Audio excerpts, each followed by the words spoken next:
আমার অভাব দূর হয় না। আছেন এরকম অভাবী? রাসূল বলেন, আমি তোমাকে একটা ছোট্ট তাবিজ দিব। নবীজি তাবিজ দিতেন কলিজায় ঢুকিয়ে, আমরা তাবিজ দেই গলায় ঝুলিয়ে। বেশ কম আছে না নাই? নবীজি তাবিজ দিতেন তোমারটা তুমি করো, আর আমাদের তাবিজ হলো আমি দিলাম আপনি শুধু বাঁধতে রাখেন। কি ভাই? আর নবীজি তাবিজ দিতেন কি বলেন? কলিজায়। তোমারটা তুমি পড়ো। বলেন তোমারটা কি পড়ো? আমিও আলহামদুলিল্লাহ তাবিজ দেই, প্রতিদিন দেই 2-4-10টা। কোনো তাবিজ আমি লিখে দিই না, আপনারটা আপনি করবেন। ফারুক আয়াম টিভি। ইস, এটা দেওয়ার আগে তা কন্টাক্টে আসা উচিত ছিল, ভুল হয়ে গেছে। কি এটা চান্স ছিল না যে কে কে একটা তাবিজ দিবে? নবাব মুক্তির তাবিজ। লা হাওলা ওয়ালা কুওয়াতা ইল্লা বিল্লাহ। বলেন লা হাওলা ওয়ালা কুওয়াতা ইল্লা বিল্লাহ।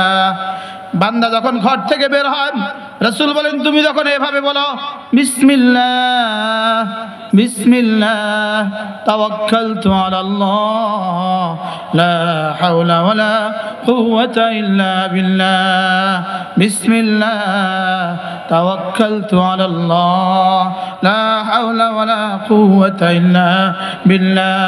এটা বলার সঙ্গে সঙ্গে আরশে আজিম থেকে ঘোষণা হয়ে যায়, হুদিতা হুদিতা ওয়া কুফিতা, হুদিতা ওয়া কুফিতা। সুবহানাল্লাহ।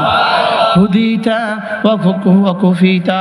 যাও কথা দিলাম তুমি হেদায়েতের উপরে উঠলা, যাও কথা দিলাম তোমার জন্য আমি যথেষ্ট হয়ে গেলাম।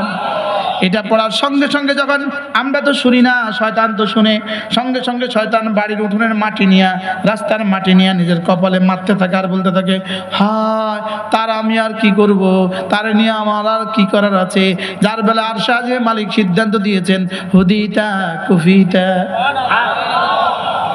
বিসমিল্লাহ।